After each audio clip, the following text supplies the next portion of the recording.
إبراهيم وعلى آل إبراهيم في العالمين إنك حميد مجيد.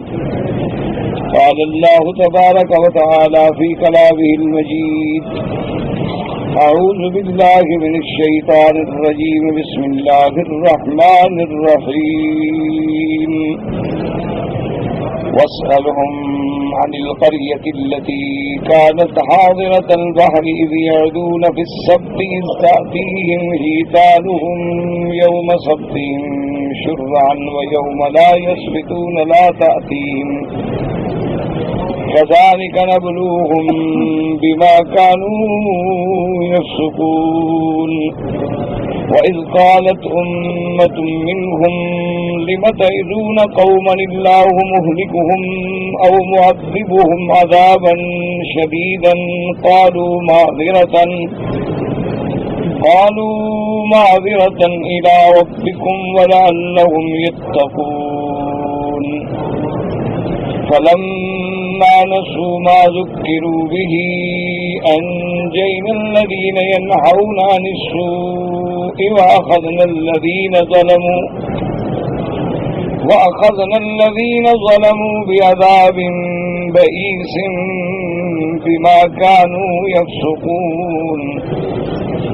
فلما عتوا عما نهوا عنه قلنا لهم كونوا قردة خاسئين. قال المؤلف والمفسر رحمه الله تعالى: يخبر تعالى عن أهل هذه القرية أنهم صاروا إلى 3 فرق: فرقة ارتكبت المحظور واحتالوا على اصطياد السمك يوم السبت كما تقدم بيانه في سورة البقرة، وفرقة نهت عن ذلك فاعتزلتهم، وفرقة سكتت فلم تفعل ولم تنهى ولكنها قالت للمنكرة لم تعظون قوما الله مهلكهم أو معذبهم عذابا شديدا لم تنهون هؤلاء وقد علمتم أنهم قد هلكوا واستحقوا العقوبة من الله فلا فائدة في نهيكم إياهم. اب مفسر رحمۃ اللہ علیہ سورۃ الاعراف کی ان آیات مبارکہ میں اپنا ارشاد فرماتے ہیں کہ اللہ تبارک و تعالی نے خبر دی اپنے پیارے محبوب سیدنا محمد الرسول اللہ صلی اللہ علیہ وسلم کو کہ اس بستی کے لوگ جو تھے جس میں بنو اسرائیل آباد تھے، اب وہ بستی ایلا تھی یا اور کوئی بستی تھی، اللہ اعلم. اللہ نے قرآن پاک میں بستی کا نام نہیں دیا، اور کسی بھی جگہ اللہ تبارک و تعالی ان چیزوں کے نام سے بحث نہیں فرماتے. یہاں بھی ذکر آیا ہے مثال کے طور پر قریہ کا، بس اتنا ذکر آئے گا قریہ اصحاب القریۃ اذ جاءها المرسلون، وہاں بھی اصحاب القریہ. اسی طرح واسأل القریۃ التی کنا فیہا والعیر التی اقبلنا فیہا، وہاں بھی صرف قریہ کا ذکر ہے، کیونکہ قرآن کتاب ہدایت ہے، قرآن کتاب موعظت ہے. قرآن جو ہے یہ اللہ تبارک و تعالی کی طرف سے ایک جامع معنی کامل دستور ہے. تو اس لیے قرآن پاک غیر ضروری چیزوں سے اور غیر ضروری ابحاث سے جس کا اس کے بندوں کو کوئی خاص فائدہ نہ ہوتا ہے اسی لیے فرماتے ہیں. اس لیے یہاں بھی اتنا ذکر فرمایا کہ اس بستی والے جو تھے جن کے بارے میں اللہ نے قرآن مقدس میں پہلے بھی ذکر فرمایا ہے کہ بنو اسرائیل جس بستی میں آباد تھے اور جو رہنے والے لوگ تھے وہ 3 قسموں میں تقسیم ہو گئے، یعنی ان کے 3 فرقے بن گئے. ایک فرقہ تو بنو اسرائیل کا وہ تھا کہ جنہوں نے اللہ تبارک و تعالیٰ کے حکم کے باوجود کہ اللہ نے انہیں ارشاد فرمایا تھا کہ یوم السبت کو شکار نہ کریں، لیکن ان لوگوں نے اللہ کے حکم کو توڑ دیا، اللہ تبارک و تعالیٰ کی نافرمانی کی، اور ہیلے بہانے سے انہوں نے اس شکار کے لیے مختلف راستے پیدا کیے کہ نالیاں پانی کے لیے بنا کے آگے حوض بنا دیے تاکہ ہفتے کے دن مچھلیاں اس میں آ جائیں، لیکن پکڑیں گے ہم اتوار کے دن، حالانکہ یہ وہ دھوکہ جو کر رہے ہیں کیا اللہ پاک نہیں جانتے ان کی نیات کو؟ بہرحال یعنی ایک فرقہ تو وہ ہو گیا جنہوں نے اللہ تبارک و تعالیٰ کے احکام کو توڑ دیا، اور ایک فرقہ ان میں دوسرا جو ہے وہ ایسا پیدا ہوا، انہوں نے اس بستی کو بھی چھوڑ دیا، انہوں نے اس قوم کو بھی چھوڑ دیا،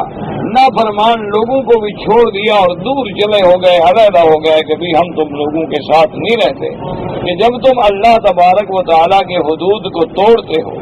اللہ کے احکام کو توڑتے ہو، تو ہم تمہارے ساتھ رہنا بھی نہیں چاہتے۔ یہ دو قسمیں ہو گئی، ایک بالکلیہ نافرمان اور ایک وہ جو علیحدہ ہو گئے، اور تیسرا فرقہ علیحدہ تو نہ ہوا لیکن وہ ان کو پسند نہیں کرتا تھا، وہ تھا تو خاموش، لیکن ان کو دل سے برا سمجھتے تھے کہ بھئی یہ جو کچھ کر رہے ہیں یہ اچھی بات نہیں ہے، اور جو روکنے والے لوگ تھے ان کو نصیحت کرتے تھے، واعظ کرتے تھے کہ بھئی اللہ کے حکم نہ توڑو۔ تو اب یہ فرقہ جو چپ کرنے والا یہ ان کے پاس آیا، اور انہوں نے آگے کہا کہ بھئی ان لوگوں کو روکنے سے کیا فائدہ، جنہوں نے اللہ تبارک و تعالیٰ کے پیغمبر کی نہیں مانی،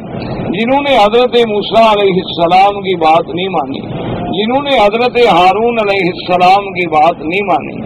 اور جو لوگ نافرمانیوں پہ تل گئے ہیں، اللہ کے احکام کو توڑنے کا تہیہ کر دیا ہے، اب تو معلوم یہ ہوتا ہے کہ ان کی ہلاکت کے دن قریب آ گئے، ان کو اللہ تبارک و تعالی ہلاک کر دیں گے یا ان پہ عذاب بھیجیں گے، تو ایسے لوگوں کو ڈرانے سے کیا فائدہ ہوگا؟ ان کے لیے تم اتنی محنت کیوں کر رہے ہو اور ان کو کیوں ڈراتے ہو؟ تو اسی کے بارے میں فرماتے ہیں کہ لم تعظون قوما اللہ مہلکہم، ایسی قوم کو ڈرانے کا کیا فائدہ جن کو اللہ ہلاک کر دیں گے، او معذبہم عذابا شدیدا۔ مہلکہم کا معنی ہوتا ہے کہ بالکلیہ استیصال، یعنی ایسا ختم کر دیں گے کہ ان کا نام و نشان بھی نہیں رہے گا، اور عذاب کا معنی ہوتا ہے کہ رہیں گے تو صحیح لیکن ان پر عذاب آئے گا۔ تو ان کو دو حالتیں ہونی ہیں، تو فلم تنہون ہؤلاء، اور ان کو کیوں منع کرتے ہو، وقد علمتم انہم قد ہلکوا، یہ تو بالکل ہلاک ہو گئے، برباد ہو گئے، مستحق العقوبۃ من اللہ، اب یہ عذاب کے بالکل مستحق ہو گئے ہیں، فلا فائدۃ فی نہیکم ایاہم، ان کو روکنے سے کوئی فائدہ نہیں ہوگا۔ قالت لهم المنکرۃ علیہم معذرۃ الی ربکم، قرأ بعضهم بالرفع كأنه على تقدیرہ هذه معذرۃ، وقرأ آخرون بالنصب أي نفعل ذلك معذرة إلى ربكم أي فيما أخذ علينا من الأمر بالمعروف والنهي عن المنكر۔ اب مفسر رحمۃ اللہ علیہ فرماتے ہیں کہ اس میں دو قرأتیں ہیں، بعض قراء نے پڑھا ہے معذرة إلى ربكم، معذرة بالرفع، اگر معذرة ہو تو مانا ہوگا هي معذرة إلى ربكم،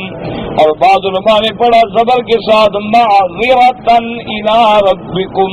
یعنی نفعل ذلک معذرتن الی ربکم، ہم اس لیے کر رہے ہیں کہ اللہ کا حکم پورا ہو جائے، کوئی عذر باقی نہ رہے، کہ اللہ نے ہمیں حکم دیا ہے کہ دعوت کرو، اللہ نے ہمیں حکم دیا ہے کہ دین پہنچاؤ، اللہ نے ہمیں حکم دیا ہے امر بالمعروف کا اور نہی عن المنکر کا۔ تو اس لیے یاد رکھیں یہ قاعدہ ہے کہ اگر کوئی لوگ نہ مانے تو یہ نہیں کہ دعوت والے اپنا کام چھوڑ دیں، دین والے اپنا کام چھوڑ دیں، امر بالمعروف اور نہی عن المنکر والے اپنا کام چھوڑ دیں، نہ، ان کی ذمہ داری ہے کہ وہ اللہ کے دین پہ جمے رہیں اور اللہ تبارک و تعالیٰ کی طرف سے دعوت دیتے رہیں، امر بالمعروف کرتے رہیں اور نہی عن المنکر کرتے رہیں، کیونکہ اس لیے جیسے بعض بزرگوں نے مثال دی ہے کہ اگر کوئی برا شخص اپنی بری عادتیں نہیں چھوڑتا تو اچھے آدمی کو اپنی اچھی عادتیں کیوں چھوڑ دے؟ اس کو تو چاہیے وہ اپنی اچھی عادتوں پہ جمع رہے۔ تو اس سے ہمیں یہ سبق ملا کہ یہ ضروری نہیں ہوتا کہ ہم جو واعظ کر رہے ہیں، تقریریں کر رہے ہیں، اس کا 100% رزلٹ نکل آئے اور لوگ مانے، اگر نہیں مانتے تو ہم چپ ہو جائیں، یہ بات نہیں ہوتی۔ ایسے اللہ کے ہزاروں نبی گزرے ہیں کہ جن نے ساری زندگی دعوت کا کام کیا لیکن لوگ مسلمان نہیں ہوئے۔ اسی طرح آپ دیکھ لیں کہ سیدنا نوح علیہ السلام جو سب سے پہلے رسول ہیں جو زمین کی طرف زمین والوں کی طرف بھیجے گئے، 950 سال تک آپ نے دعوت دی، لیکن مسلمان کتنے لوگ ہوئے آپ کے ساتھ؟ کتنے آدمی تھے؟ 80 آدمی۔ جب آپ کشتی میں سوار ہوئے تو آپ کے ساتھ سوار ہونے والوں کی تعداد 80 افراد پہ مشتمل، یعنی 950 سال میں 80 بندے پیدا ہوئے۔ اچھا، اسی طرح آپ دیکھ لیں کہ میرے آقا سرکار دو جہاں سیدنا محمد الرسول اللہ صلی اللہ علیہ وسلم نے سرزمین مکہ میں 13 سال تک دعوت توحید دی، اور 13 سال میں تقریباً کتنے بندے پیدا ہوئے؟ 80 آدمی جو ہجرہ کی طرح حبشے کی طرف ہجرت فرمائی، پھر ان لوگوں نے حبشہ سے مدینہ کی طرف ہجرت فرمائی، کچھ لوگ حبشہ سے پھر مکہ آئے اور پھر دوبارہ ہجرت فرمائی، یعنی 80 آدمی۔ لیکن پھر دیکھیں کہ جب حضور مدینے میں پہنچے تو پھر یدخلون فی دین اللہ افواجا،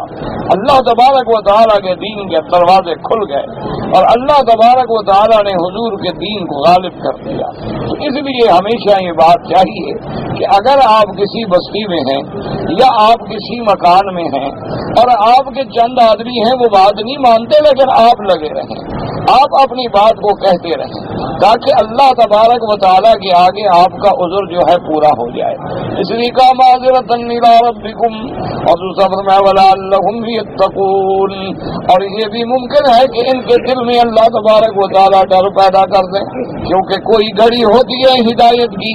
آدمی لاکھ قرآن پڑھتا ہے لیکن ہدایت نہیں ملتی، کبھی ایک آیت پڑھنے سے ہدایت مل جاتی ہے،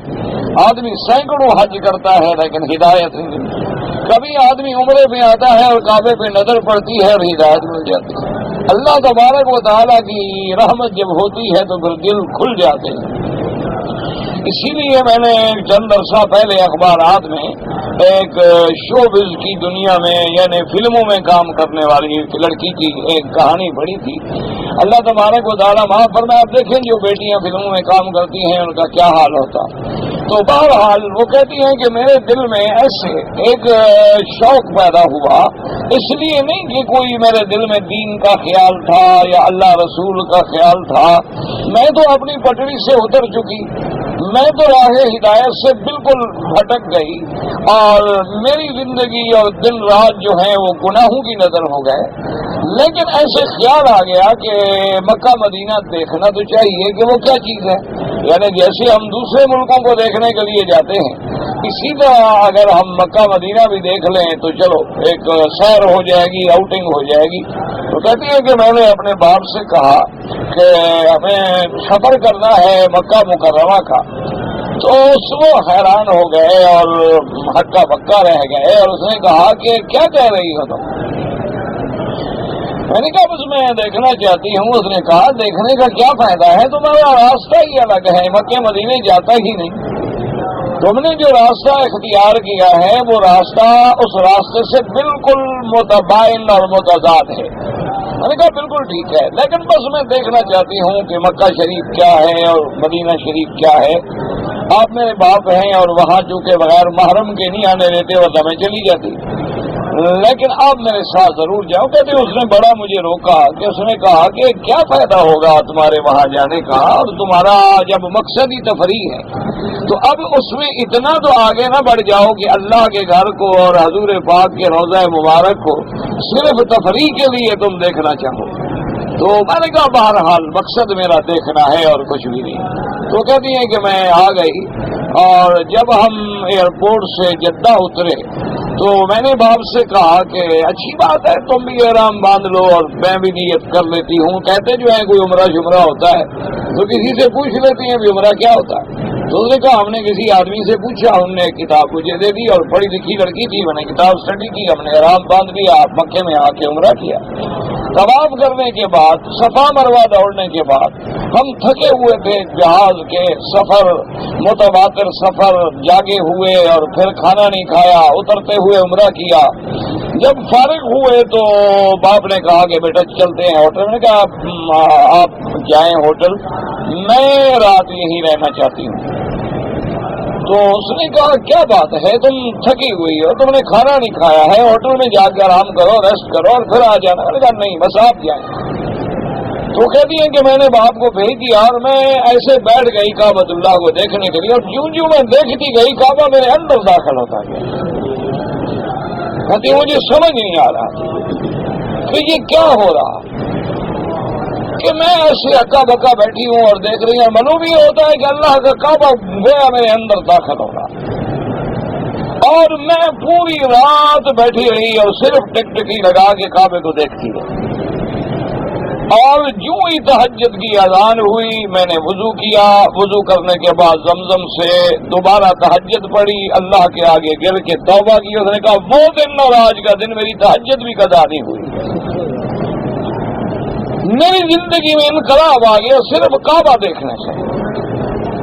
انہوں نے کہا مجھے سمجھ نہیں آیا اس گھر میں کیا ہے، لیکن میری زندگی کا یہ واقعہ ہے کہ میں نے اسی وقت تہجد پڑھی اور اسی کعبے میں توبہ کر لی کہ آج کے بعد بے پردگی ختم، عریانی ختم، فلمیں ختم، اور اسلام کے خلاف جو میں نے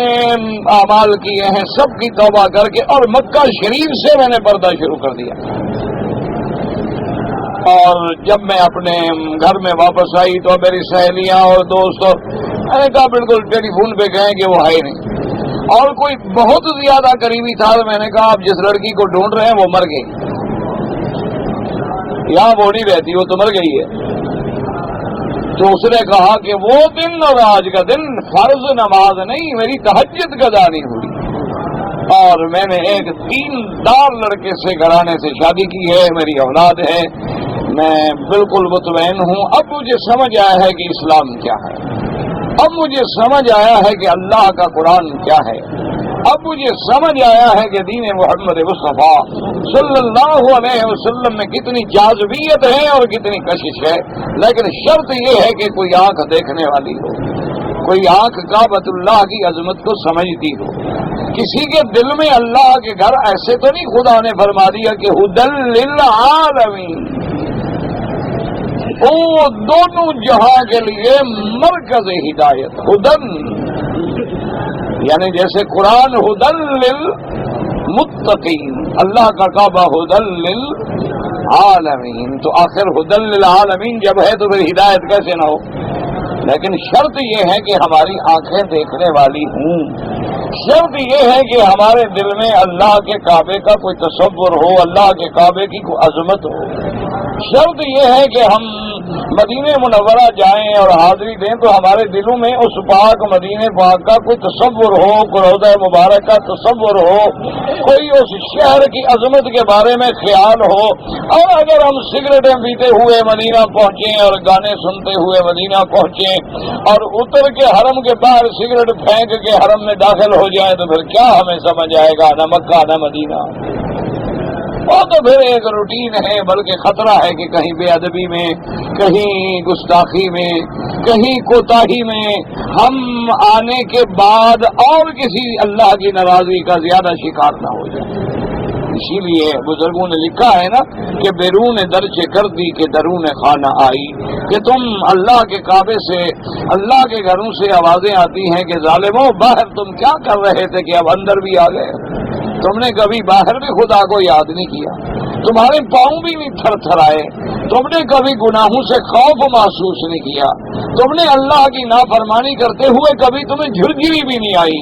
تم اللہ تبارک و تعالیٰ کے احکام کو توڑتے ہوئے ایک منٹ کے لیے تمہیں احساس تک نہیں ہوا، تم نے یوں سمجھا کہ ایک مکھی بیٹھی تھی اور ہم نے اڑا دیا ہے، تو پھر کعبۃ اللہ کا رنگ کیسے نظر آئے؟ اسی لیے ہم لوگ یہاں رہنے کے بعد کتنے لوگ ہیں جو اللہ کے کعبے میں رہتے ہیں لیکن ان کے اندر ایمان نہیں ہے، کتنے لوگ ہیں جو اللہ کے کعبے میں رہتے ہیں اور سود کھاتے ہیں، کتنے لوگ ہیں جو اللہ کے کعبے میں رہتے ہیں ایک دوسرے پہ لڑتے ہیں، گالیاں دیتے ہیں، جھوٹ بولتے ہیں، غیبت کرتے ہیں، کتنے لوگ ہیں جو اللہ کے گھر میں رہنے کے بعد ایک دوسرے کو نقصان پہنچانے کے در پہ، کتنے لوگ ہیں جو اللہ کے کعبے میں اور مدینہ پاک میں رہنے کے بعد نماز فرض ادا نہیں کرتے، کتنے لوگ ہیں جو اللہ کے حرم کے باہر کھڑے رہتے ہیں، اذان سنتے ہیں، تکبیر سنتے ہیں، امام کے قرآن کی آواز سنتے ہیں، اندر آگے نماز نہیں پڑھتے۔ اچھا کتنے لوگ ہیں جو نماز پڑھتے ہیں لیکن گلے سے اتارتے ہیں کہ صف آگے ہے خالی پڑی ہے، یہاں کھڑا ہے تو بس کھڑا، اور بھائی آگے سب بڑی ہے وہ۔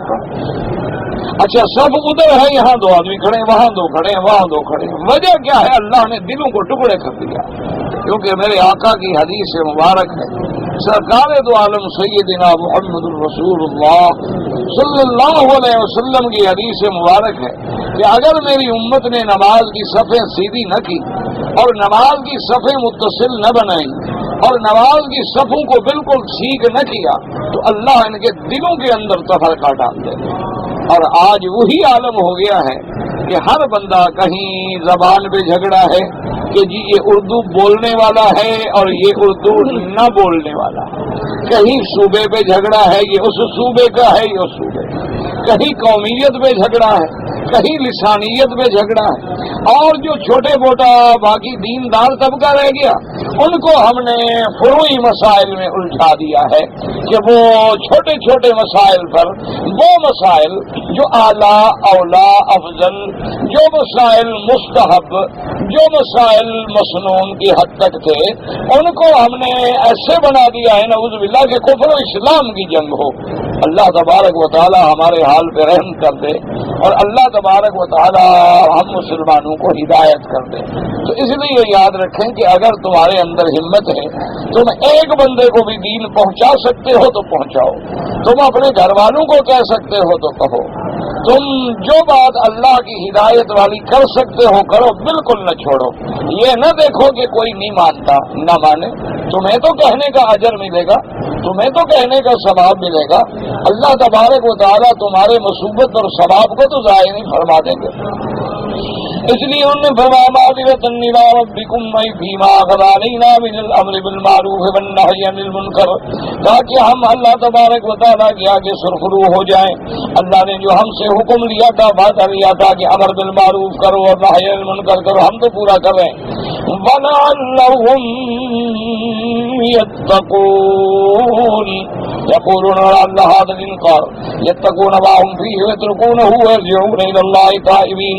فإذا تابوا تاب الله عليهم ورحمهم ولعلهم يتقون، يقولون، اور انہوں نے کہا کہ میرے بھائی ہم جو ان پر انکار کرتے ہیں، ان کو دعوت دیتے ہیں، ان کو اللہ سے ڈراتے ہیں،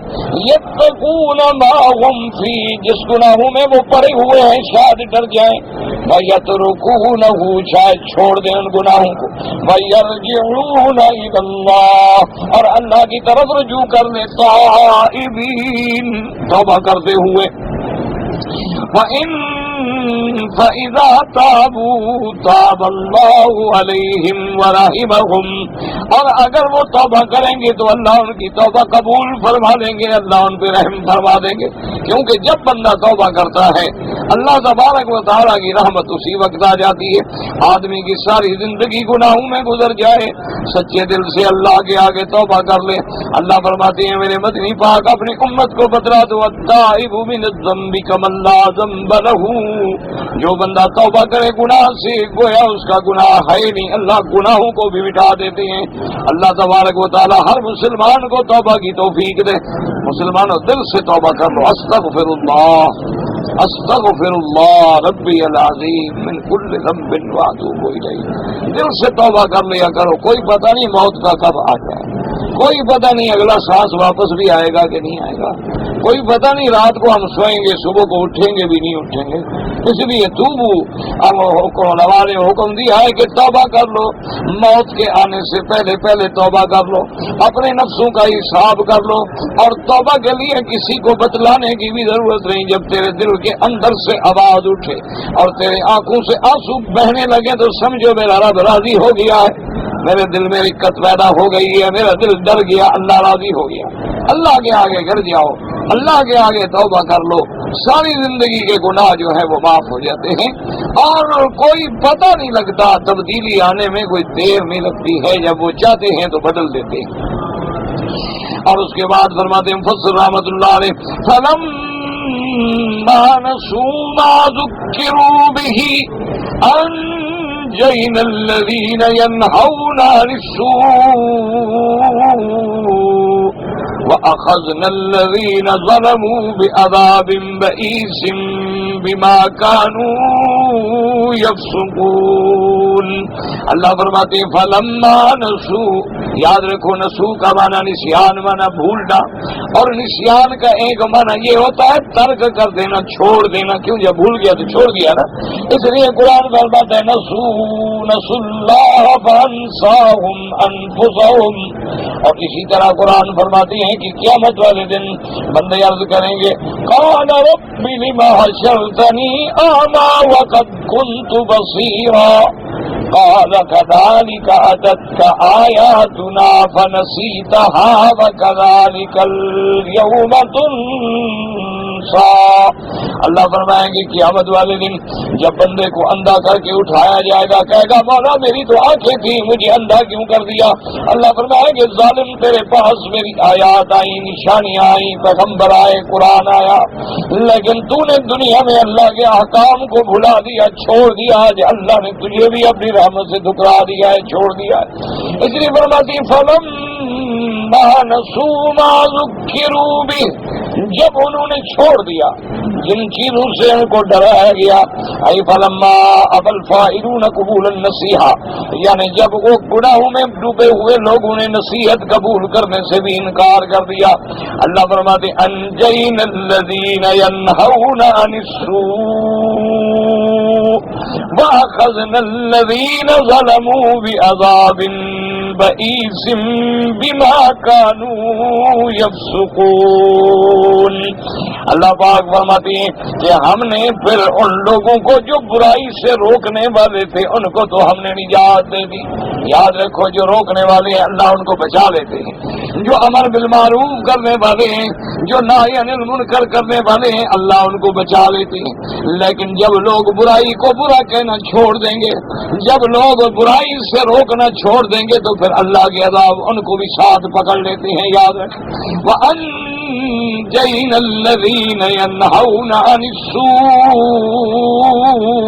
وَأَخَذْنَا الَّذِينَ ظَلَمُوا، اور ہم نے پکڑا ان لوگوں کو الَّذِينَ ظَلَمُوا جنہوں نے اپنے اوپر ظلم کیا. کیا مانا؟ جب تم کفر کرتے ہو یا شرک کرتے ہو یا گناہ کرتے ہو تو اللہ کا تو کچھ نہیں بگاڑ رہے، اپنے اوپر ظلم کر رہے ہو نا، اسی کو جہنم میں ڈالو گے. تو جب گناہ کر رہے ہو تو ظلم اپنے اوپر کر رہے، شرک کر رہے ہو تو اپنے اوپر ظلم کر رہے ہو. اس لیے اللہ پاک قیامت والے دن جب مشرکوں کو کافروں کو جہنم میں ڈالیں گے تو فرمائیں گے وما ظلمناہم ولکن کانوا انفسہم یظلمون. اللہ فرمائیں گے ملائکہ ہم نے تو ان پہ کوئی ظلم نہیں کیا کہ ہم نے ان کو جہنم میں ڈالا، ہم تو ظلم سے پاک ہیں. انہوں نے اپنے اوپر ظلم کیا، انہوں نے توحید کو چھوڑ کے شرک کیا، انہوں نے میرے نبی کی سنت کو چھوڑ کے بدعت اختیار کی، انہوں نے بھلائی کو چھوڑ کے برائی کا راستہ اختیار کیا تو خود ظلم کیا. اس لیے فرماتے ہیں وَأَخَذْنَا الَّذِينَ ظَلَمُوا. کیا معنی ظلموا؟ ارتکبوا المعصیہ، یعنی جو لوگ گناہوں کا شکار ہو گئے. یاد رکھو اصل میں ظلم کا معنی کیا ہے، ایک بات سمجھ لیں. ظلم کا معنی ہوتا ہے وضع الشیء فی غیر محلہ، کسی چیز کو اس کے مقام کے الگ رکھنا ظلم ہے. کیا معنی؟ یہ اینک ہے، آنکھوں پہ لگائی جاتی ہے، اگر پاؤں کے نیچے رکھو تو ظلم ہے. یہ پاؤں کے نیچے رکھنے کی چیز تھوڑی ہے، تو آنکھوں کے ساتھ لگانے کی چیز ہے. اچھا اسی طرح اللہ کا قرآن ہے، پڑھنے کی چیز ہے، اگر نعوذ باللہ پھینک دو ظلم ہے. اسی طرح اللہ نے تمہیں پانی کی نعمت دی ہے، اگر زمین پہ گرا دو ظلم ہے. اللہ نے تجھے اپنی عبادت کے لیے پیدا کیا، جب تو نے پیشانی قبروں پہ جھکائی تو ظلم ہے. اللہ نے تجھے اپنے سے پکارنے کا حکم دیا کہ ادعونی استجب لکم، مانگو میرے بندے میں تمہاری دعائیں قبول کروں گا. جب تم نے اللہ کو چھوڑ کے کبھی علی کو پکارا، کبھی حسین کو پکارا، کبھی تم نے پیر کو پکارا، کبھی دستگیر کو پکارا تو یہ ظلم ہے. اللہ نے تمہیں حکم دیا کہ میرے مدنی کی سنت سے چلو، اطیعوا اللہ و اطیعوا الرسول. اللہ نے فرمایا لقد کان لکم فی رسول اللہ اسوۃ حسنہ،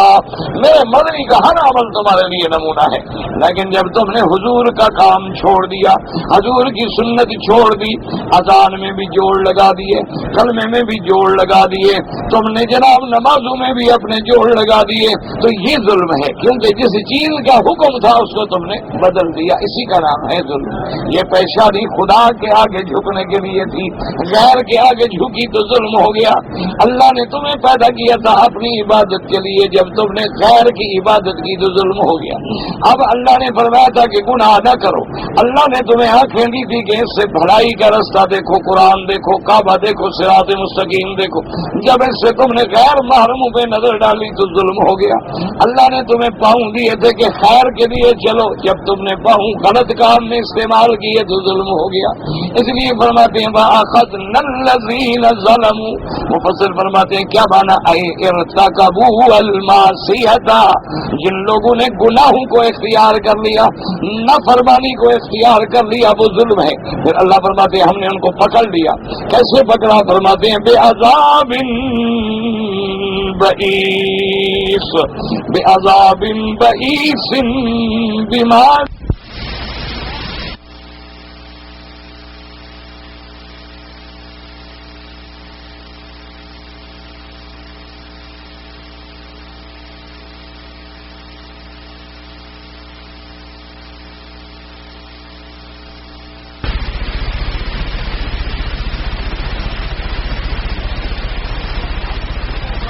ہم نے ان کو پکڑ لیا، عذاب بئیس، بئیس مانا برا عذاب،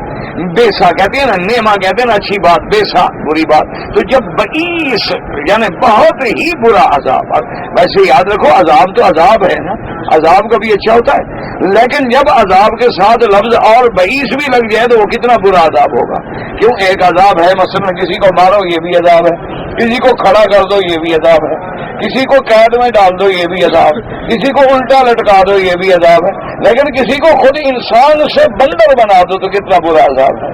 اس لیے اللہ فرماتے ہیں وَأَخَذْنَا الَّذِينَ ظَلَمُوا بعذاب بئیس بما كانوا يفسقون۔ اور یاد رکھو پورے قرآن کو پڑھو، الف سے لے کر یہ تک پڑھو، یہ میرے اللہ کا کتنا رحم ہے، کتنا کرم ہے کہ جہاں عذاب کا ذکر آتا ہے آگے فرما دیتے ہم نے عذاب ایسے نہیں دیا، اس سبب سے دیا کہ وہ حد سے نکل گئے، لیکن جہاں انعام فرماتے ہیں تو وہاں سبق کی بھی ضرورت نہیں، کیونکہ وہ تو انعام ہے نا اس کا، جس کو چاہے دے دیں، لیکن یہ کمال رحمت ہے اس کی کہ کسی اپنے بندے کو، ورنہ اس کی مخلوق ہے چاہے سب کو عذاب دے دیں کون پوچھے گا،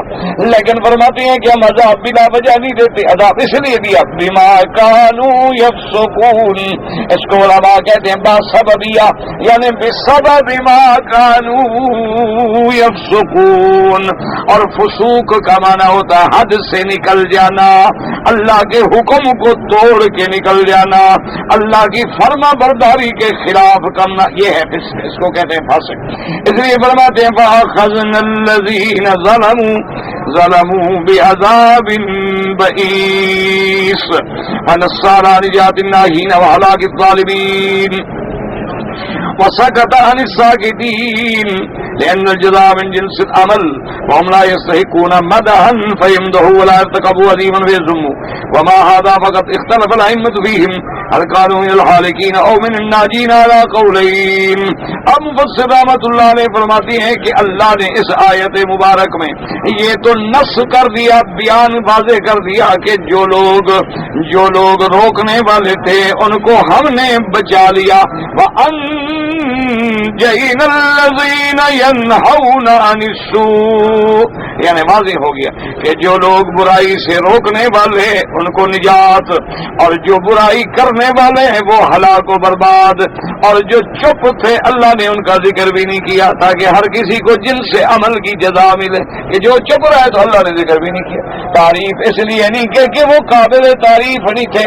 اور مذمت اس لیے نہیں کی کہ چلو چپ رہے گناہ میں تو نہیں پڑے، اگر روکنے والے نہیں بنے تو گناہ کرنے والے بھی نہیں بنے. بعض مفسرین فرماتے ہیں کہ جو چپ رہے وہ بھی ہلاک ہو گئے, اور بعض مفسرین فرماتے ہیں وہ ہلاک نہیں ہوئے. لیکن ایک حدیث ہے میرے مدنی سرکار سیدنا محمد الرسول اللہ صلی اللہ علیہ وسلم کی بی بی عائشہ رضی اللہ تعالیٰ عنہ نے پوچھا تھا انہلک وفین الصالحون. سیدہ صدیقہ رضی اللہ تعالیٰ عنہ نے سرکار دو جہاں سیدنا محمد الرسول اللہ صلی اللہ علیہ وسلم سے پوچھا کہ یا رسول اللہ افنہلکو, کیا ہم بھی ہلاک کر دیے جائیں گے عذاب میں؟ وفین الصالحون, ہم میں اچھے لوگ بھی ہوں پھر بھی ہلاک ہو جائیں. حضور نے فرمایا ہاں اذا کثر فیکم الخبث, جب برائی حد سے بڑھ جائے تو پھر سب پہ عذاب آ جاتا ہے. اور اسی طرح ایک حدیث پاک میں آتا ہے حضور پاک صلی اللہ علیہ وسلم نے فرمایا لوگوں امر بالمعروف کرو نہی عن المنکر کرو, اگر تم نے چھوڑ دیا تو پھر مجھے ڈر ہے کہ تم بھی ساتھ برباد نہ کر دیے جاؤ. یعنی تم گناہ تو نہیں کر رہے لیکن گناہوں سے روک بھی تو نہیں رہے ہو. تمہارا کام ہے کہ گناہوں سے روکو. لیکن آج کل تو محاورے بن گئے نا جی تو اپنی نبیڑ, آج کل تو محاورات بن گئے نا جی تو اپنی نبیڑ تجھے غیر سے کیا, اور جی چھوڑو جی وہ ساتھ کے گھر میں یار, اور چھوڑو جی تمہیں ساتھ والوں کا کیا پڑی ہے جی, چھوڑو اپنی گھر. نہیں, جب ساتھ والوں پہ عذاب آئے گا تو ہم بھی نہیں بچیں گے. جب لکڑیاں خشک جلتی ہیں نا تو ساتھ سبز لکڑیاں بھی جل جاتی ہیں. جب آگ لگ جاتی ہے نا جنگلوں میں تو پھر وہ سبز درخت بھی ساتھ کے ساتھ جل جاتے ہیں. تو جب اللہ کا عذاب آتا ہے اگر تم نے ان کو نہ روکا, ہاں اب ایک آدمی کہتا ہے جی میں ڈرتا ہوں, میں نے روکا تو یہ تو بڑے ظالم لوگ ہیں ہمیں مار دیں گے, تو تم ان سے دور ہو جاؤ, بچ جاؤ, ان سے اپنے آپ کو الگ کر لو تاکہ الگ ہونے سے بھی تم اللہ کے عذاب سے بچ جاؤ. اگر تم ان کو روکنے کی طاقت نہیں رکھتے ہو تو دل میں تو نفرت کرو, اور دل میں نفرت کا معنی کیا ہوتا ہے کہ ان سے الگ ہو جاؤ, ان سے دور ہو جاؤ. جس کے ساتھ تمہیں دل میں بغض ہو کبھی ملتے ہو, اگر گزر بھی رہا تو ادھر چلے جاتے ہو, سامنے آمنا ہو بھی جائے تو یوں کر کے کھڑے ہو جاتے ہو کہ کہیں سلام نہ کرنا پڑ جائے.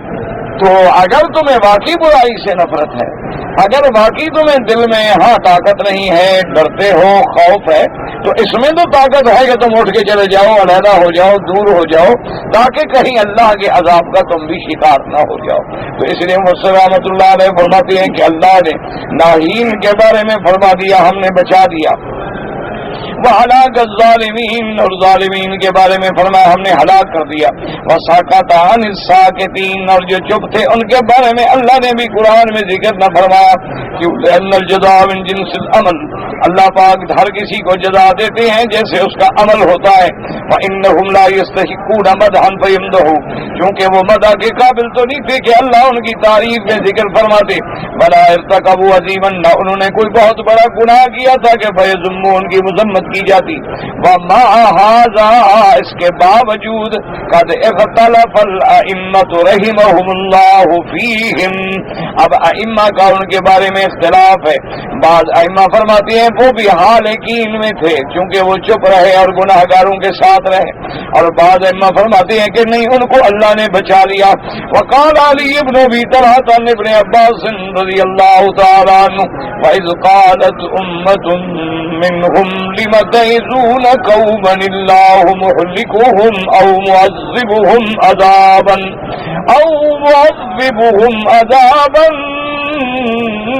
شَدِيدًا. هي قرية شاطئ البحر بين مصر والمدينة يقال لها أيلة, وعظم الله عليهم الحيتان يوم سبت, وكانت الحيتان تأتي يوم سبت شرعا في ساحل البحر.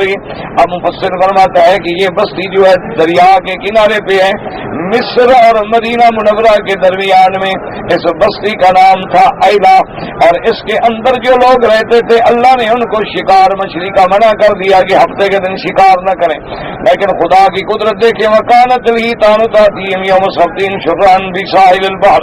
اور جس دن ہفتہ ہوتا اسی دن ظاہر باہر مچھلیاں آ جاتی, بالکل کنارے کے آ جاتی ہیں, اور ویسے گردن نکال نکال کے دیکھتی ہیں ان کو. اور اس کے بعد فَإِذَا مَضَى يَوْمُ السَّبْتِ,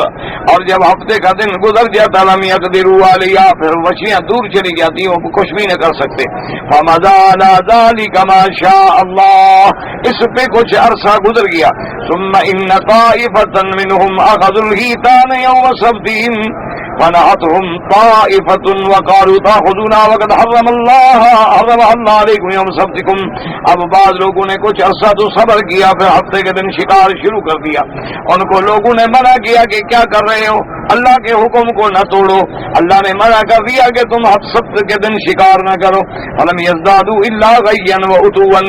لیکن ان کے روکنے کے باوجود وہ گمراہی میں بڑھتے گئے، سرکشی میں بڑھتے گئے، بالکل بات نہ مانی. انہوں نے کہا تم کون ہو، ہم شکار کر رہے ہیں، تم کون ہو.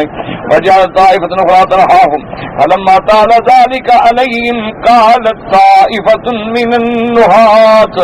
تعلمون أن هؤلاء قوم قد حق عليهم العذاب. وہ لوگ روکنے والے روکتے رہے، لیکن ان میں سے کچھ لوگوں نے کہا کہ بھائی ان کو روکنے کا کیا فائدہ، ان کو تبلیغ کا کیا فائدہ، ان کو ڈرانے کا کیا فائدہ، یہ قوم تو بالکل برباد ہو چکی، یہ قوم تو اس مقام پہ آ گئی ہے کہ اللہ ان کو ہلاک کر دیں گے، یہ مستحق کے عذاب ہو چکے، عقاب ہو چکے، اب کیوں ڈراتے ہو، کیا فائدہ ان کو ڈرانے کا. اب مفسر رحمۃ اللہ علیہ فرماتی ہیں کہ اس کے بعد لم تعظون قوما اللہ مہلکہم وقالوا اشد غضبا للہ طائفۃ الاخرى وقالوا معذرۃ الی ربکم ولعلہم یتقون. اصل میں یہ جماعت جو تھی نا یہ بڑی سخت تھی کہ اللہ کی نافرمانی کرتے ہیں، یہ تو ہلاک ہونے چاہیے، اب ان کو ڈرانے کی ضرورت ہے کیا، چھوڑو ان کو ہلاک ہونے دو. لیکن بعد نے کہا کہ نہیں، ہم تو ڈرائیں گے تاکہ جو اللہ نے ہمیں حکم دیا ہے ہم تو اپنا عذر مکمل کر لیں، پورا کر لیں، بات اللہ کا فرمان پورا کر لیں. معذرۃ الی ربکم ولعلہم یتقون. وکل قد كانوا ينهون فلما وقع عليهم غضب الله نجت الطائفتان اللتان قالوا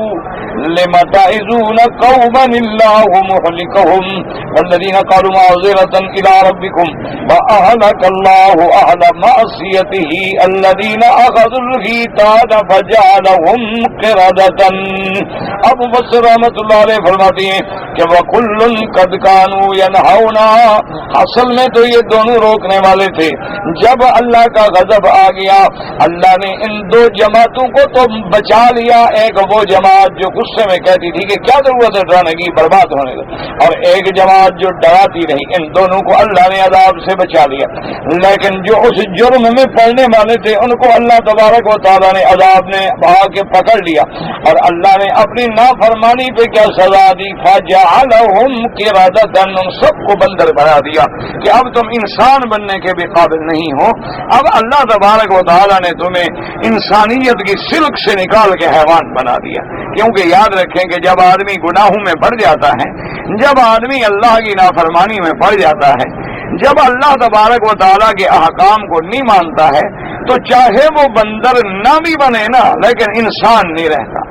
انسانی شکل تو ہوتی ہے اس کی لیکن حقیقتاً وہ انسان نہیں ہے. جیسے اللہ تبارک و تعالی نے مشرکین کے بارے میں ارشاد فرمایا لَهُمْ قُلُوبٌ لَا يَفْقَهُونَ بِهَا وَلَهُمْ أَعْيُنٌ لَا يُبْصِرُونَ بِهَا. اللہ نے فرمایا میرے محبوب محمد مصطفیٰ یہ مشرک، یہ کافر، غیر اللہ کے سجدہ کرنے والے، ان کے دل تو ہیں لیکن سمجھتے نہیں، ان کی آنکھیں تو ہیں لیکن یہ حق کا راستہ دیکھنے کے لیے تیار نہیں. وَلَهُمْ آذَانٌ لَا يَسْمَعُونَ بِهَا، ان کے کان تو ہیں لیکن یہ حق کی بات نہیں سنتے، یہ قرآن نہیں سنتے. اگر کوئی حق کی بات کہہ دے تو کہہ دیں گے وہاں بھی ہیں، چھوڑو یار چھوڑو، بس اپنے باپ دادے والے راستے پہ چلو، یہ تو وہاں بھی لوگ ہیں شور کرتے رہتے ہیں. اللہ نے فرمایا اولئک کالانعام بل هم اضل وَأُولَئِكَ هُمُ الْغَافِلُونَ. اللہ نے فرمایا ان کی مثال ایسے ہے جیسے جانور، بلکہ یہ جانور سے بھی گم کردہ رہا ہے. کیوں؟ وجہ کیا ہے کہ جانور دیکھو نا، سب سے خسیس جانور کیا ہے؟ کتا. اچھا حقیر جانور کیا ہے؟ بلی. کل میں اخبار میں پڑھا تھا ایک بلی پتہ نہیں 8 سال کے بعد ڈھونڈتے ڈھونڈتے مالک کے گھر پہنچ گئی. اچھا کتا ہے آپ دیکھ رہے ہیں، اس کو مالک ناراض ہو جائے یا مالک کے گھر میں فاقہ ہو جائے، غریب ہو جائے، بھوکا ہو جائے، روٹی نہ ملے، دروازے پہ پڑا رہے گا. اچھا اگر ادھر ادھر چلا بھی جائے پھر بھی آگے دروازے پہ پڑا رہے. بلکہ کتاب الحیوان میں علماء نے یہ بھی لکھا ہے کہ اگر کوئی کتا پاگل ہو جائے، باولا ہو جائے، تو وہ سب کو کاٹتا ہے لیکن اپنے مالک کو نہیں کاٹتا، یعنی پاگل ہونے کے بعد بھی اپنے مالک کو نہیں کاٹتا۔ اچھا، آپ نے دیکھا ہے کہ کتا ہے، مالک اس کے ساتھ ہے، اس کو لے کے کوئی گھوڑے پہ بھاگ جائے یا کار میں بھاگے، کتا ساتھ بھاگے گا، حالانکہ کیا کر لے گا کار کا، لیکن اپنی جان توڑ دے گا۔ اللہ نے فرمایا کتا اپنے مالک کا دروازہ پہچانتا ہے اور یہ بندہ ہو کہ خدا کا دروازہ نہیں پہچانتا۔ اس کو پتا نہیں کہ مجھے کس نے پیدا کیا ہے، اس کو پتا نہیں میرا خالق کون ہے، اور پھر سجدے غیروں کو کرتا ہے، ان کو سجدے کرتا ہے جو میری مخلوق ہے، جن کو میں نے پیدا کیا۔ اچھا، پھر ان کو سجدے کر رہا ہے جو اس کے سامنے فوت ہو گئے، قبروں میں چلے گئے، وہ خود مٹی کے نیچے چلے گئے لیکن یہ ان کو پھر بھی سجدے کر رہا ہے۔ تو اپنے خالق کا دروازہ چھوڑ دینا،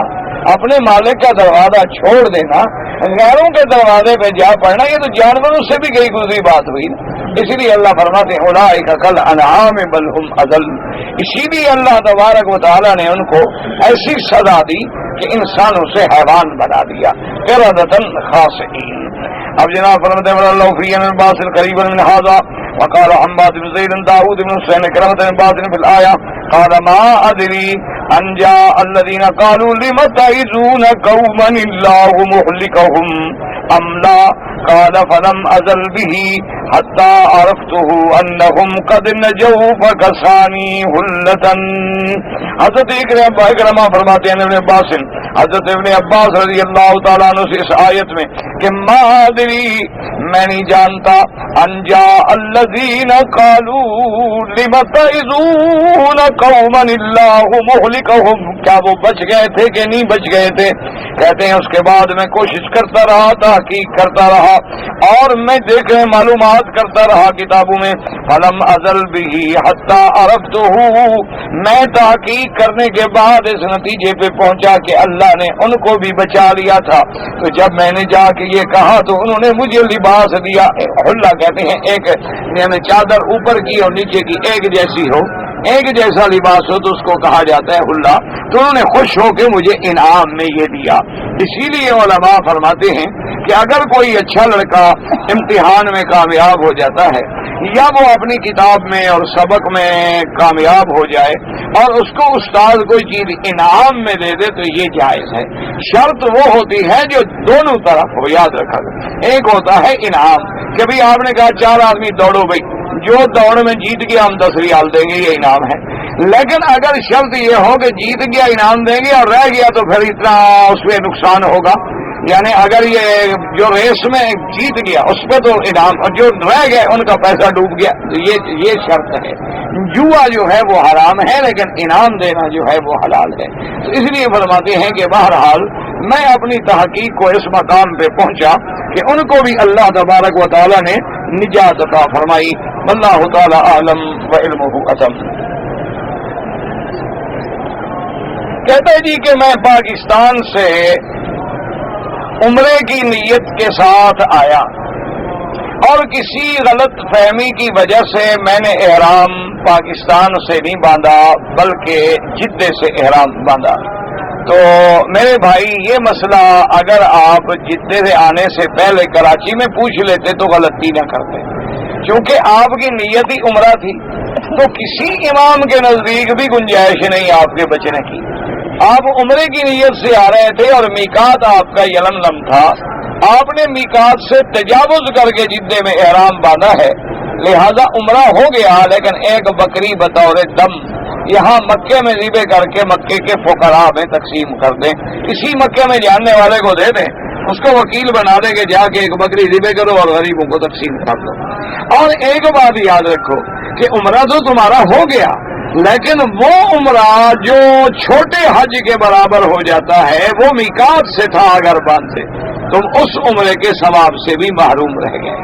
تو اس لیے ہمیشہ یاد رکھیں کہ جب آپ عمرے کے لیے آ رہے ہیں تو پہلے تو عمرے کی باتیں سیکھیں نا، پہلے تو عمرے کے بارے میں معلومات لیں، ہر زبان میں کتابیں موجود ہیں، پڑھ لیں، 1 دفعہ 2 دفعہ 3 دفعہ 4 دفعہ کتاب دہرا لیں، اور سمجھ نہ آئے نشان لگا کے متعلقہ عالم سے جا کے مسئلہ پوچھ لیں، تو آپ کو انشاءاللہ کبھی غلطی نہیں ہوگی۔ اذان کے بعد ہاتھ اٹھا کر دعا مانگنا جو ہے،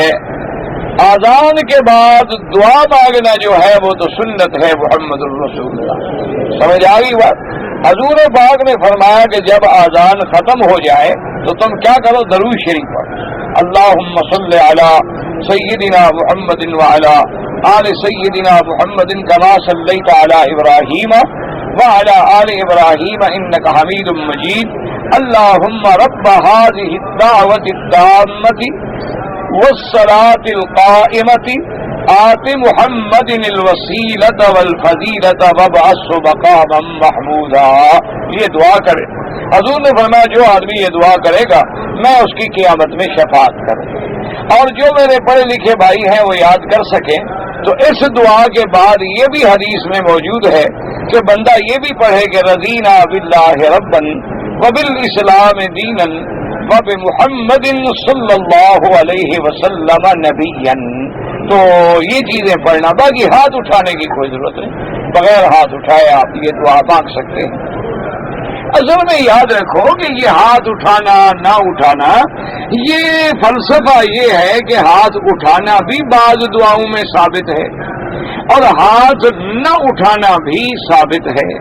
ہاتھ اٹھا کے چہرے پر ملنا بھی ثابت ہے اور ہاتھ اٹھا کے چہرے پہ نہ لگانا بھی ثابت ہے،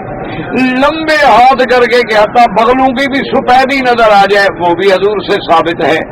اور اسی طرح یاد رکھیں کہ دعا میں ہاتھ کھلے رکھے یہ بھی ثابت ہے، ملا کے رکھے یہ بھی ثابت ہے۔ اچھا الٹے ہاتھوں سے بھی دعا مانگنا ثابت ہے، تو یہ تو اللہ کی رحمت ہے، جھگڑے کے تو مسئلے ہیں نہیں، کسی نے اٹھا لیا کسی نے نہیں اٹھایا کوئی بات نہیں، اللہ تبارک و تعالیٰ قبول فرمائے۔ تکبیر تحریمہ میں ہاتھ کانوں کو لگائیں کوئی مسئلہ نہیں، یہ جو لوگ کرتے ہیں یوں پکڑ لیا اور یوں پکڑ لیا، یہ جو مانا ہوتا ہے کانوں کے برابر محاذات سے، یہ ضروری نہیں ہوتا کہ پکڑ لو، جیسے حجر اسود پہ کھڑے ہوتے ہیں اللہ اکبر بتائیں اس کو کہتے ہیں کرا ہوتا کہ باقی رہ جائے میں لے کے جاتا ہوں تمہیں، کیا ہے اشارہ کرو اللہ اکبر جاؤ، کیوں لوگوں کو تکلیف دیتے ہو؟ دیوار بن کے کھڑے ہیں اور جو پیچھے آئے گا وہ غریب کہاں جائے؟ اگر آگے عورت ہے وہ کیا کرے؟ یہ تو ثواب کے بجائے آپ عذاب کماتے ہیں۔ بھئی آپ آ گئے بسم اللہ اللہ اکبر اور جلدی سے چلے گئے، اچھا اگر چلتے چلتے بھی وہاں ایک سیکنڈ کے لیے رکے بسم اللہ اللہ اکبر چلے گئے تاکہ کسی کے لیے ایذا کا سبب نہ بنے۔ اسی طرح میرے بھائی طواف کرنے میں نماز پڑھنے کے بعد فوراً سنتیں شروع کر دیتے ہیں، یہ غلط بات ہے،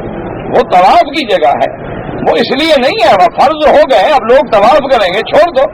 سب سے زیادہ حق جو ہے طواف کرنے والوں کا ہے، وَطَهِّرْ بَيْتِيَ لِلطَّائِفِينَ وَالْعَاكِفِينَ وَالرُّكَّعِ السُّجُودِ، کہیں فرمایا لِلطَّائِفِينَ وَالْقَائِمِينَ وَالرُّكَّعِ السُّجُودِ وَأَذِّنْ فِي الْبَيْتِ أَذِّنْ فِي النَّاسِ بِالْحَجِّ يَأْتُوكَ رِجَالًا وَعَلَى كُلِّ ضَامِرٍ يَأْتِينَ مِنْ كُلِّ فَجٍّ عَمِيقٍ۔ اسی طرح حکم وَلْيَطَّوَّفُوا بِالْبَيْتِ الْعَتِيقِ، تو جب تم نماز میں کھڑے ہو جاؤ گے تو جو گزرے گا غریب وہ کیا کرے؟ تمہارے اوپر سے گزرے،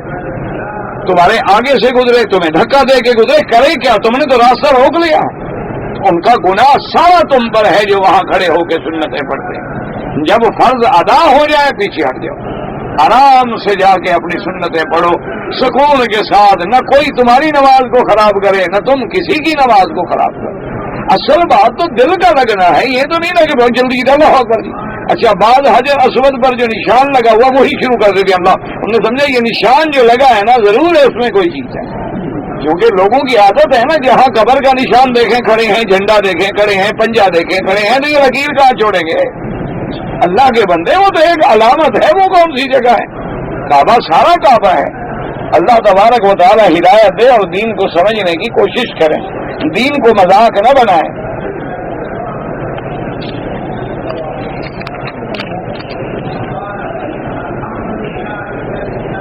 کہتا ہے جی کہ میں نے ایک ہاؤسنگ اسکیم کے تحت گھر لیا ہے،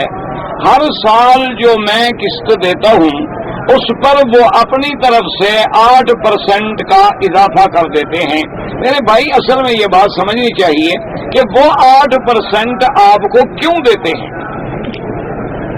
جب تک یہ ہمیں پتہ نہ ہو تو ہم دیکھیں نا، ایک تو اس لیے کہ آپ نے آج قسط دی ہے 10,000،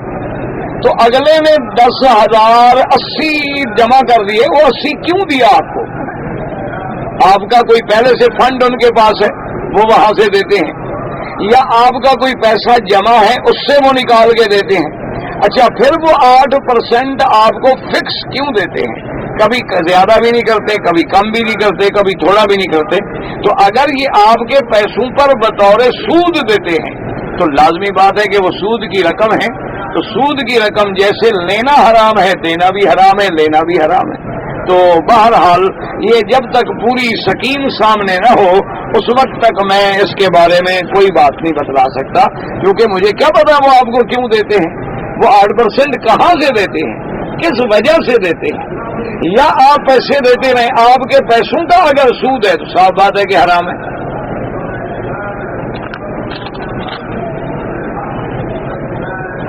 اگر کوئی آدمی نفل نماز میں قرآن ہاتھ میں لے کر پڑھے، افضل یہ ہوتا ہے کہ کچھ ہاتھ میں نہ دے،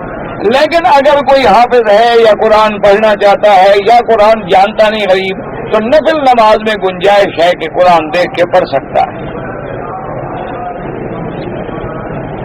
پاکستان میں امام جو ہیں 4 رکعت والی نماز میں 2 رکعتوں میں سورت فاتحہ اور اس کے ساتھ سورت پڑھتے ہیں، آخری 2 رکعتوں کے اندر جو ہے وہ کچھ نہیں پڑھتے، نہیں کچھ نہیں پڑھا، امام تو فاتحہ پڑھتا ہے لیکن سورت نہیں پڑھتا۔ اگر جہری نماز ہو تو پہلی 2 رکعتوں میں تو لازمی بات ہے کہ وہ جہر سے پڑھے گا، اور آخری 2 رکعتوں میں وہ سر سے پڑھے گا اور صرف فاتحہ پڑھے گا، سورت نہیں پڑھے گا۔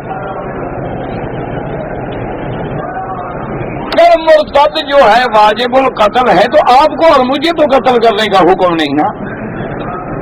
اگر ایسے ہو جائے تو پھر تو دنیا میں فساد ہو جائے، ہر آدمی اپنے قاتل کو خود قتل کر دے،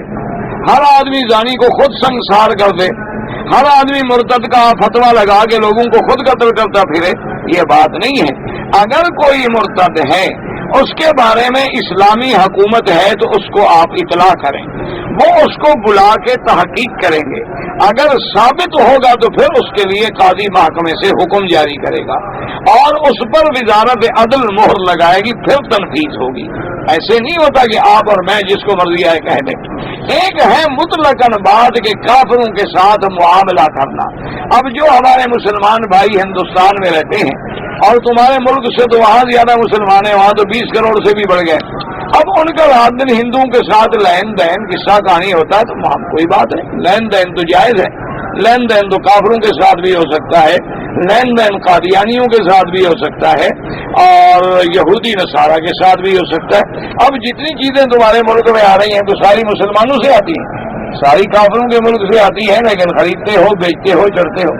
مسلمانوں کے ملک سے کتنی چیزیں آتی ہیں، مسلمان ملک تو اگر کوئی چیز بھیجے بھی ماشاءاللہ تو اتنا دیانت دار ہے کہ اگلے سال پھر وہ سودا کوئی نہیں رہتا ہم سے۔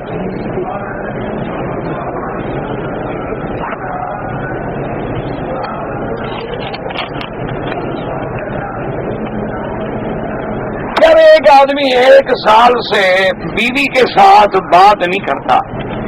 بیوی کو خرچہ بھی دیتا ہے، بال بچوں کا خرچہ بھی دیتا ہے، بال بچوں کی خبر گیری بھی ٹیلی فون پہ کرتا رہتا ہے، لیکن بیوی سے بات نہیں کرتا، بہرحال بات نہ کرنے سے نکاح تو نہیں ٹوٹتا، ایک بات یاد رکھیں، اس کا نکاح ہے، لیکن یہ اس کا ظلم ہے۔ اگر وہ بیوی کو حقوق اس کے ادا نہیں کرتا، اس کے ساتھ سلو نہیں کر سکتا، کوئی ایسی دلوں میں نفرت آ گئی ہے تو اس کو طلاق دے دے تاکہ وہ جا کے دوسری جگہ شادی کرے، اور تم بھی دوسری بیوی رکھ لے آؤ گھر میں تاکہ اللہ تمہیں بھی گناہوں سے بچائے، اس کو بھی گناہوں سے بچائے۔ کسی عورت کو معلقۃ بین السماء والارض، آسمان اور زمین کے درمیان میں لٹکا دو تو یہ غلط بات ہے کہ نہ وہ تمہاری بیوی ہے اور نہ طلاق یافتہ ہے، نہ اس کے حقوق ادا ہو رہے ہیں اور نہ جناب وہ بیچاری کہا جائے، تو یہ ظلم ہے، اس پہ قیامت میں پکڑے جاؤ۔ آج کل لوگ جو ہیں بہت سارے مسلمان ملکوں کو چھوڑ کے کافر ملکوں میں جا رہے ہیں، بھئی لوگوں کو لگ گیا ہے پیسہ منہ کو، ان کے سامنے خدا رسول کی بات ہے ہی نہیں، جب پیسہ کمانا ہے تو پھر مسئلے پوچھنے کی کیا ضرورت ہے، ورنہ شرعاً کسی کافر ملک میں جانا اور رہائش رکھنا ناجائز ہے، منع ہے، الا بعذر، عذر ہے، کوئی علم حاصل کرنا ہے،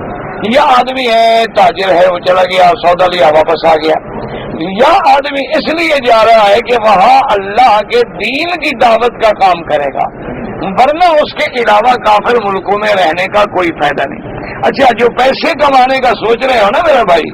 تم انشاءاللہ جب وہاں جاؤ گے نا، میرے کان پکڑ کے رہو گے، یار میں تو وہی مکے مدینے میں اچھا تھا، وہاں جب جاؤ گے تو تمہیں پتہ لگے گا کہ تم جنت سے نکل کر جہنم میں آ گئے ہو۔ انہوں نے ایسا انتظام کیا ہوا ہے کہ تمہیں مکان مل جائے گا، گاڑیاں مل جائیں گی، کاریں مل جائیں گی، ٹیلی فون، موبائل اور جناب ٹی وی اور انٹرنیٹ اور اسی سب، لیکن سب قسطوں پہ ہوگا، اور سارا مہینہ جو کماؤ گے وہ قسطیں دو گے، تم ان کے بہترین ملازم ہو، نوکر ہو، کما رہے ہو ان کے۔ وہاں بھی بڑے لوگ جو ہے نا، جو بڑے بڑے اچھے عہدوں پہ ہیں، ڈاکٹر ہیں، انجینئر ہیں، ٹیکنیکل ہیں، بڑے اعلیٰ اعلیٰ ڈگریوں کے، ہمیں ان کو کچھ چار پیسے مل جاتے ہیں، ورنہ باقی تو میں تو جب جاتا ہوں کئی آتے ہیں، میں یار کتنے سال ہو گئے گھر گیا، کبھی 3-4، اور یار گھر کیا ہو گیا تھا جناب، سچی بات پوچھو تو ٹکٹ کے پیسے ہی نہیں بنتے، جائیں کیسے؟ وہ بھیا تمہارے پاس کار ہے، گاڑی ہے، صحیح ہے، ساری قسطوں کا مال ہے، اور ہم سود بھر بھر کے کما رہے ہیں اور ساری زندگی ان کو دے۔ اچھا، نکل بھی نہیں سکتے، چھوڑ بھی نہیں سکتے، وہاں جانے کے بعد تم ایسے جہنم میں گر جاؤ گے کہ پھر تم ہاتھ پاؤں مار کے نکلنا بھی چاہو تو نہیں نکل سکتے۔ دور کے ڈھول سہانے ہوتے ہیں، خیال کرو، یہ بڑے ہو گئے نا، پھر تو جو مسلمان ہے نا وہ تو جناب دیواروں سے ٹکرے مار مار کے روتے ہیں۔ وہ کہتا ہے جی میں آنکھوں سے دیکھتا ہوں کہ میری نوجوان لڑکی جو ہے وہ آگے مجھے کہتی ہے کہ ڈیڈی میں فرینڈ کے ساتھ جا رہی ہوں، رات میرا انتظار نہیں کرنا، آئی کیم لیٹ۔ کہتا ہے کہ میں جب یہ دیکھتا ہوں نا پھر روتا ہوں، کچھ کہہ نہیں سکتا، کہوں گا تو ابھی فون کر دے گی پولیس کو، مجھے مار مار کے سیدھا کر دیں گے۔ التکبیرات فی الجنازہ وبعد السلام کمل التکبیرات فوراً، اللہ اکبر اللہ اکبر وسلم۔ غریب ہے، اپنی بہن کو زکوٰۃ دے سکتا ہوں، بالکل دے سکتے ہیں۔ بینک سے جو سود کا پیسہ آتا ہے وہ بالکل حرام ہے، وہ سود والا کھاتا ہی نہ رکھیں، جو بن گیا ہے لے لو اور بغیر ثواب کی نیت کرتے ہوئے غریبوں کو دے دو، اور آئندہ نہ کرو۔